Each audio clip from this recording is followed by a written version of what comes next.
Jamaah sekalian rahimakumullah. Akhir-akhir ini kita menyaksikan secara langsung tidak sedikit dari kerabat, dari sahabat, dari orang-orang terdekat kita yang dulu sama-sama sholat bersama kita, mengaji bersama kita, sholawatan bersama kita, berbincang-bincang bersama kita, bersendau gurau bersama kita. Akan tetapi pada hari ini mereka semuanya telah meninggalkan kita untuk selama-lamanya. Dan ini adalah bukti kekuasaan Allah Subhanahu wa ta'ala yang menciptakan kehidupan dan kematian sebagai ibrah, pelajaran untuk kita hamba-hambanya, agar kita semakin menyadari apa hakikat kita diciptakan oleh Allah Subhanahu wa ta'ala di dunia ini. Allah Subhanahu wa ta'ala telah menegaskan di dalam Al-Quran, kullu nafsin dha'iqatul maut, setiap yang bernyawa pasti akan mengalami kematian. Artinya tidak ada dari kita yang akan kekal hidup selamanya di dunia ini. Maka barang tentu melalui ayat ini dan keyakinan kita kepada Allah Subhanahu wa ta'ala bahwa kematian adalah sesuatu yang pasti menghampiri setiap diri dari kita. Hanya tinggal menunggu kapan giliran kita akan menghadap Allah Subhanahu wa ta'ala. Apakah kita dalam keadaan yang sehat kemudian kita menghadap kepada Allah? Apakah dalam keadaan yang sakit kita menghadap Allah? Keadaan muda kita menghadap Allah? Atau dalam keadaan yang tua nanti kita menghadap Allah Subhanahu wa ta'ala? Yang pasti kullu ma huwa atin qarib, setiap yang datang itu dekat. Maka ingatlah apa yang menjadi pesan baginda Nabi Muhammad sallallahu alaihi wasallam, aktsiru min dzikri hadhimil ladzat, wahai umatku, banyak-banyaklah kalian mengingat sesuatu yang akan memusnahkan segala bentuk dari kenikmatan dunia ini, yaitu kematian. Nikmat jabatan akan hilang dari seseorang apabila kematian menghampirinya. Nikmat harta akan hilang dari seseorang apabila kematian menghampirinya. Semua orang yang kita cintai akan kita tinggalkan seluruhnya apabila kematian telah menghampiri kita. Oleh karena itu pesan Nabi Muhammad SAW kepada kita begitu dalam. Bagi orang yang memahami hadis ini, maka dia akan selalu bersegera mencari jalan supaya mendapatkan keridhaan dari Allah Subhanahu wa ta'ala, dengan jalan takwa, dengan jalan amal soleh, dengan berusaha semaksimal mungkin untuk meninggalkan perkara-perkara yang dimurkai oleh Allah Subhanahu wa ta'ala. Hadirin jamaah sekalian rahimakumullah, salah seorang ulama berkata, al-mautu babun wa kullun nasi dakhiluhu, ya laita syi'ri ba'dal mauti maddaru. Kematian ibarat pintu yang setiap manusia harus memasukinya. Kira-kira pintu mana yang akan kita masuki setelah kita meninggal dunia? Ad-daru daru na'imin in amilta bima yurdil ilaha wa in faradta fannaru. Apabila pintu yang kita masuk ialah pintu yang baik, maka di dalamnya terdapat banyak kenikmatan Allah Subhanahu wa ta'ala, yaitu surga. Bagaimana caranya? Yaitu dengan melakukan sesuatu yang membuat Allah Subhanahu wa ta'ala ridho kepada diri kita.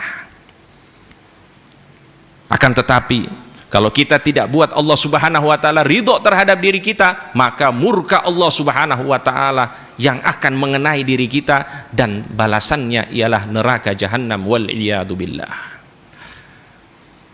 Hadirin jamaah sekalian rahimakumullah, maka banyak-banyaklah kita mengingat kematian, karena di dalam mengingat kematian banyak sekali manfaat yang disebutkan oleh para ulama kita. Termasuk yang disebutkan ialah orang yang banyak mengingat kematian, maka dia akan selalu merasa dirinya bersalah kepada Allah Subhanahu wa taala, selalu mengikuti jalan taubat, selalu merasa bersalah, meminta ampun kepada Allah Subhanahu wa taala, dan akan mendapatkan kemudahan untuk melakukan taat dan juga meninggalkan maksiat, sebagaimana yang disebutkan oleh Al-Imamul Ghazali. Kemudian manfaat yang lain disebutkan oleh Nabi Muhammad sallallahu alaihi wasallam. Beliau satu ketika didatangi oleh salah seorang sahabat dari kalangan Ansor, bertanya kepada Rasulullah, "Ya Rasulullah, man akyasun nas wa man akramuhum?" Wahai Rasulullah, siapa manusia yang paling cerdas di dunia ini dan siapa yang paling mulia dari mereka? Maka Nabi Muhammad sallallahu alaihi wasallam menjawab, "Aktsaruhum lil mauti dzikra." Orang yang paling cerdas ialah orang yang paling banyak mengingat kematian. Wa asyadduhum lima ba'dal maut isti'dada, dan yang paling siap untuk menghadapi kehidupan setelah kematian. Ulaika akyasun nas wa akramuhum. Sungguh mereka adalah orang-orang yang paling cerdas dan yang paling mulia di dunia ini. Zahabu bisyarafid dunya wa karamatil akhirah. Mereka akan mendapatkan bukan hanya kemuliaan akhirat, kemuliaan dunia pun akan mereka dapatkan, sesuai dengan apa yang disampaikan oleh Nabi Muhammad sallallahu alaihi wasallam. Dan ini tidak jarang kita dengar orang-orang berkata, makin banyak kita terpaut hati kita, jiwa kita dengan akhirat, maka dunia akan mengikuti kita. Ibarat bayangan, semakin kita lari dari bayangan, maka bayangan akan mengejar kita. Tapi semakin kita mengejar bayangan, bayangan tersebut akan meninggalkan kita. Itulah dunia, sebagaimana yang disebutkan oleh para ulama kita. Hadirin jamaah sekalian rahimakumullah, maka selalulah kita ingat di setiap hari bahwa suatu saat kita akan meninggalkan dunia ini, meninggalkan semua kelezatan dunia ini, dan kita akan menghadap Allah Subhanahu wa taala. Kira-kira apabila sekarang kita dipanggil oleh Allah, kita sudah siap untuk menghadapnya? Sudah ada bekal yang cukup untuk kita pertanggungjawabkan di hadapan Allah Subhanahu wa taala dari banyak fasilitas yang diberikan oleh Allah kepada kita?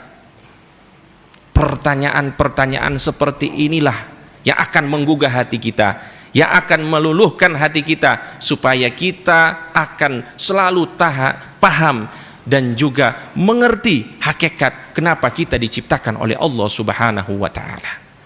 Al-Imam Hasan al-Basri, beliau berkata, "Kafa bil mauti wa'idhan."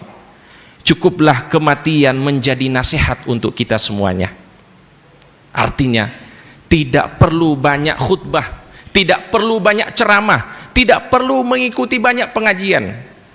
Akan tetapi banyak-banyaklah kita merenung tentang kematian, bahwa kita nanti akan dihadapkan dengan sesuatu yang disebut dengan kematian. Banyak-banyak mengingat kematian, dan itu adalah cara kita untuk lebih dekat dengan Allah Subhanahu wa taala. Amin ya rabbal alamin.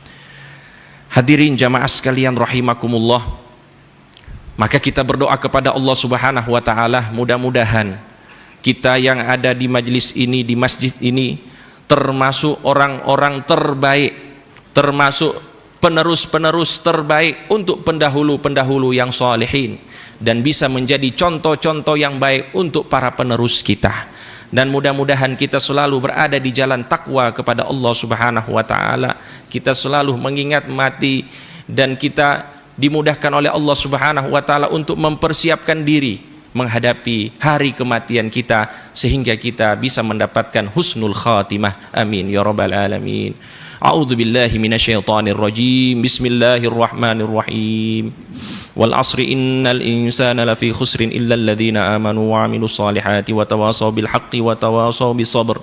Barakallahu li wa lakum fil Qur'anil azim wa nafa'ani wa iyyakum bima fihi minal ayati wa dzikril hakim wa taqabbalallahu minni wa minkum tilawatahu innahu huwal ghafurur rahim. اللهم صل وسلم وزد ودم وأنعم وتفضل وبارك بجلالك وكمالك على زين عبادك وأشرف عبادك سيدنا ومولانا محمد وعلى آله وصحبه وسلم. ورضي الله تبارك وتعالى عن كل الصحابة أجمعين.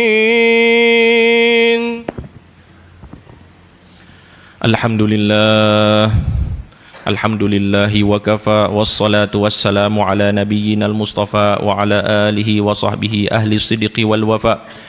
يا أيها الذين آمنوا اتقوا الله حق تقاته ولا تموتن إلا وأنتم مسلمون. إن الله أمركم أن تصلوا وتسلموا على نبيكم محمد صلى الله عليه وسلم إذ قال يا إن الله وملائكته يصلون على النبي يا أيها الذين آمنوا صلوا عليه وسلموا تسليما. اللهم صل وسلم وبارك وزد وعنم على سيدنا محمد وعلى آل سيدنا محمد. وارض اللهم عن الخلفاء الراشدين وعن الأنصار والمهاجرين والبدريين والأحديين وعن الصحابة أجمعين وأن معهم وفيهم برحمتك يا أرحم الراحمين. اللهم اغفر للمؤمنين والمؤمنات والمسلمين والمسلمات الأحياء منهم والأموات إنك سميع قريب مجيب الدعوات يا قاضي الحاجات. اللهم اغفر لنا ذنوبنا ولوالدينا وارحمهم كما ربونا صغارا. اللهم إنا نسألك العفو والعافية والمعافاة الدائمة في الدين والدنيا والآخرة. اللهم إنا نسألك حسن الخاتمة. اللهم إنا نسألك حسن الخاتمة. اللهم إنا نسألك حسن الخاتمة برحمتك يا أرحم الراحمين. عباد الله إن الله يأمركم بالعدل والإحسان وإيتاء ذي القربى وينهى عن الفحشاء والمنكر والبغي يعظكم لعلكم تذكرون. فاذكروا الله العظيم يذكركم واشكروه على نعمه يزدكم ولذكر الله أكبر. قوموا إلى